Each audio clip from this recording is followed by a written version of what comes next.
Salut. Voilà.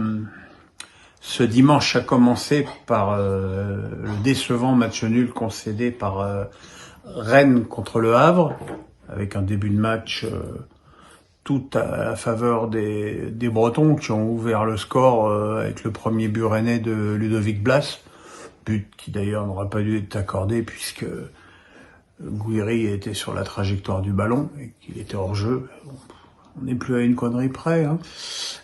Et puis voilà, Rennes mène 2-0 avec un but de la tête de Roux. Et puis les Bretons ont arrêté de jouer.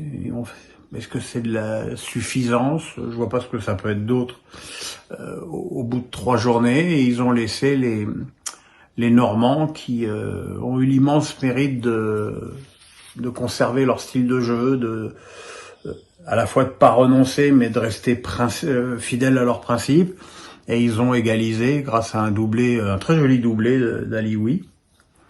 Voilà, c'est un coup d'arrêt pour les Bretons qui ne peuvent pas se permettre de laisser ce genre de points, en plus contre un promu au Horizon Park. Et il faudra évidemment changer ça très rapidement à l'avenir.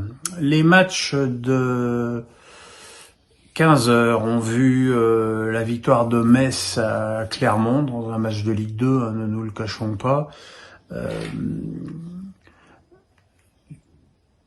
Match plutôt dominé par les Auvergnats, mais qui se sont fait piéger en fin de match sur un joli but de Miko Tadze, qui n'est toujours pas parti de Metz, et j'espère pour les Lorrains qu'il restera encore une saison, même si visiblement les propositions affluent pour lui et que ça va être de plus en plus compliqué.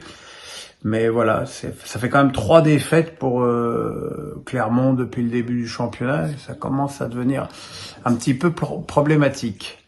Reims a marqué les esprits en dominant une équipe de Montpellier qui d'ailleurs à mon avis sera beaucoup plus à l'aise à l'extérieur qu'à domicile cette saison, et qui a marqué d'abord de la tête par Abdelhamid, puis ensuite sur 2 buts exceptionnels de Thomas, le premier d'un très joli coup franc et le deuxième d'une demi-volée exceptionnelle sur un mauvais renvoi de Julien.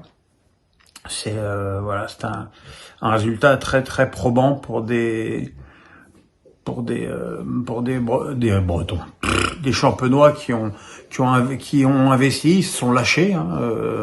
Le dénommé Thomas, il a quand même coûté beaucoup d'argent, et voilà, les Champenois sont récompensés de leur investissement.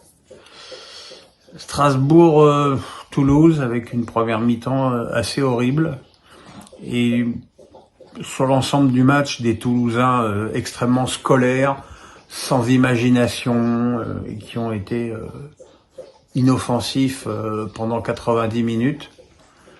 Les Alsaciens qui étaient aussi faibles voire même peut-être plus faibles que les Toulousains en première période, ont réagi sous l'impulsion de leur meilleur joueur de ce début de saison, Jean-Rickner Bellegarde, à qui j'ai souvent reproché de faire des bons matchs mais de pas avoir de stats. Cette année, au bout de 3 matchs, il est déjà à 2 buts de passes décisives. Il a déposé d'abord un centre sur la tête d'Emaga, qui a ouvert son compteur but à Strasbourg, puis a marqué le deuxième sur une jolie action personnelle. Voilà, Strasbourg à 6 points en 3 matchs. C'est la première fois que ça leur arrive en Ligue 1 depuis l'année 2000.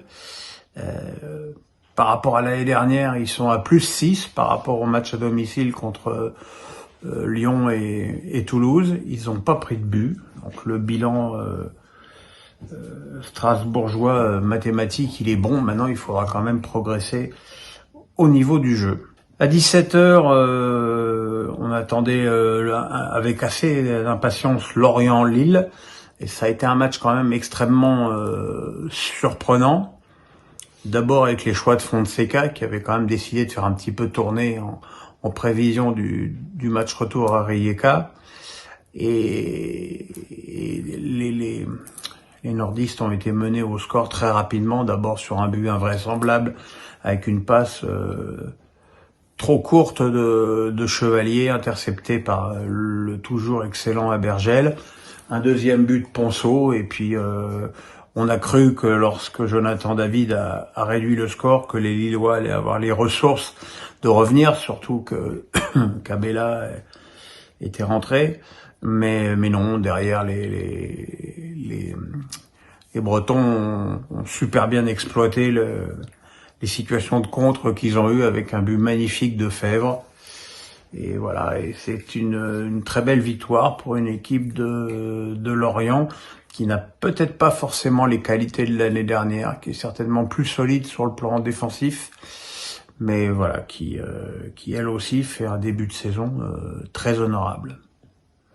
Et puis le match du prime time, le match de 20h45, Nice-Lyon. Je trouvais déjà que c'était un drôle de choix comme affiche de prime. Autant vous dire que la purge innommable qu'on s'est farcie ce soir n'a pas apaisé mes questions. Ça a été un match très dominé par les Niçois, mais de façon totalement stérile. Franchement, que ce soit Favre, Digard ou Tartampion sur le banc, cette équipe a toujours les mêmes défauts, aucune imagination, aucun fond de jeu, c'est assez catastrophique. Le bilan lyonnais est pas bien meilleur, même s'ils ont eu pratiquement la plus belle action du match avec ce tir de Sarr sans angle, mais c'était quand même extrêmement pauvre. Maintenant, quand tu as perdu les deux premiers matchs de la saison et que tu vas faire match nul à Nice, tu peux pas dire que c'est un mauvais résultat. Voilà, mais bon, le prochain match c'est le PSG. La saison lyonnaise va quand même être longue et je pense qu'il tarde à Laurent Blanc, tant qu'il est là, de retrouver des blessés importants, surtout Anthony Lopez et Alexandre Lacazette, lorsqu'il aura pu juger après Paris son deuxième match de suspension. Voilà les petits amis, on se retrouve demain pour Face à Pierrot, on met son petit pouce, on s'abonne, on passe une bonne nuit, au Lakers, vive le sport sur France Télé et ailleurs.